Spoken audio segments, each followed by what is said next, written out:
Welcome to this explainer. Today, we're diving straight into a really beautiful, nostalgic journey about family, the passage of time, and the quiet but absolute power of unconditional love.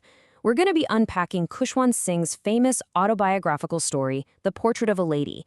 And this isn't just a simple recounting of past events. It's actually a super profound look at how our human bonds evolve as the world around us changes, offering this incredible commentary on the generation gap and the rapid modernization of India. So let's just jump right in. So let me ask you right off the bat, is there a face in your life you can never forget? I really invite you to think of that one unforgettable figure in your own life, maybe a grandparent or a beloved elder, as we explore the author's deeply emotional memories today. Because for the narrator of our story, that permanent, completely unforgettable face belonged to his grandmother. Section 1. A timeless portrait. Right away, we see this amazing, striking contrast between the grandmother's exterior and her interior world. Physically, she was old, her face completely covered in a crisscross of wrinkles. She'd hobble around the house in this spotless, stark white sari, always resting one hand on her waist just to balance her stoop. But inwardly, her aura was something entirely different.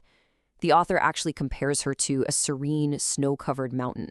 She just exuded this deep, peaceful, and spiritual light. So, she might not have been conventionally pretty in her old age, but she was profoundly, undeniably beautiful from within.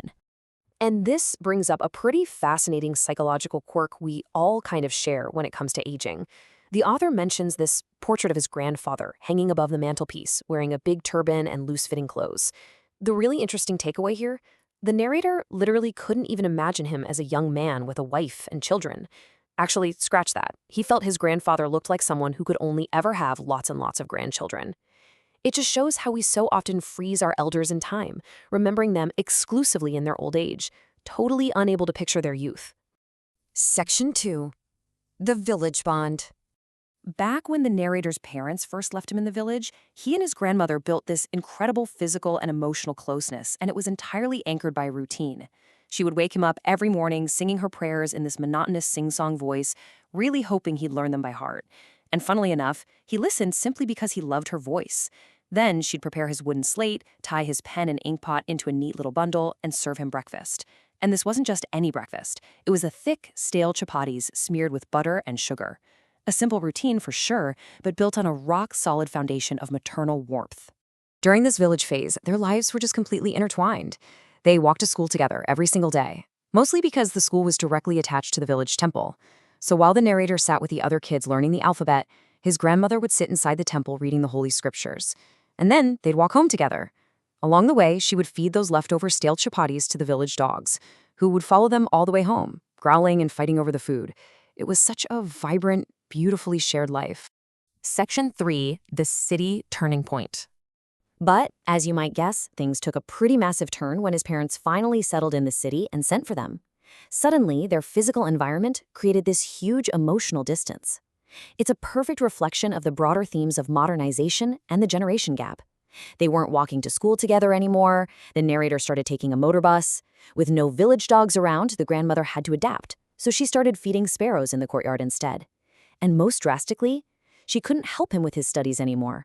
The familiar village scriptures were totally replaced by English words, Western science, and the law of gravity, concepts she just didn't understand and, honestly, couldn't accept. Her distress totally peaked when the narrator casually announced he was being given music lessons at school. To her, music had highly lewd associations. She firmly believed it was absolutely not for gentlefolk. In her mind, it belonged strictly to beggars and harlots. But she didn't yell. She didn't argue.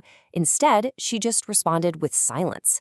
And that silence perfectly captured her quiet horror, marking a pivotal moment where this clash between traditional spirituality and Western education caused their daily conversations to just drastically drop off. Section 4. Silence and Separation. The inevitable drift of growing up just kept going. When the narrator finally went to university, he was given his own room, and that physical link of their friendship officially snapped. Then, he decides to go abroad for 5 years. Now, he fully expected her to be upset, but she wasn't. She came to the railway station to see him off, completely absorbed in her prayers. She just silently kissed his forehead, a gesture he deeply cherished, thinking it might be their last physical contact ever. 5 whole years later, he returns, genuinely wondering if she would even still be there. But wow, during those 5 years, she had accepted her loneliness without a single complaint. Her routine shifted entirely to match her new reality. She'd sit by her spinning wheel from sunrise to sunset, just constantly reciting her prayers.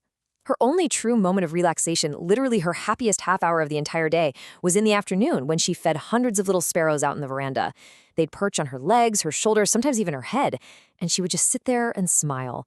It was this beautiful, silent communion that really showed her endless capacity for quiet love. Section 5. The Final Goodbye.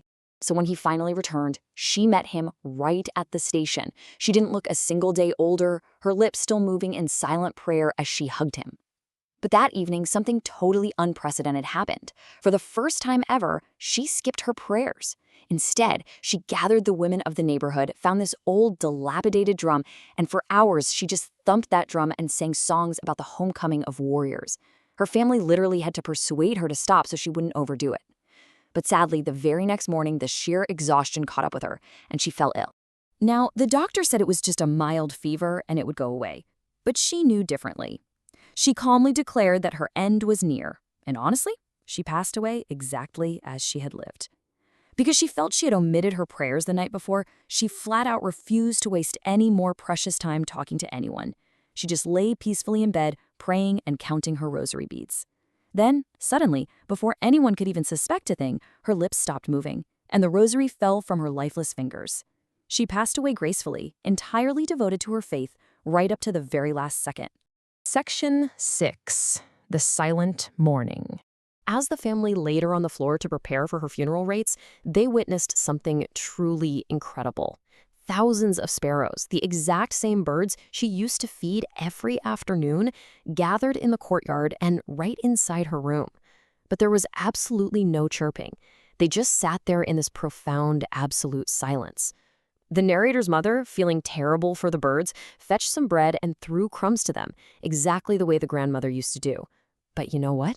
The sparrows took zero notice of the bread. When the grandmother's body was finally carried away, the birds silently flew off. It just proves that true love and mourning transcends species and words entirely. So what does this all mean for us? Think about this incredible cycle of life and memory we just walked through. A bond that started with walking hand in hand to a village school, evolved into silent hours at a spinning wheel, and finally ended in a wordless, heartbreaking tribute from thousands of birds. How do you relate to the enduring bonds of love that survive long after a loved one is gone? I really want you to leave this explainer reflecting on the unforgettable faces in your own life and how pure, silent love leaves a legacy that completely outlasts time itself. Thank you so much for joining me today, and keep exploring the stories that connect us all.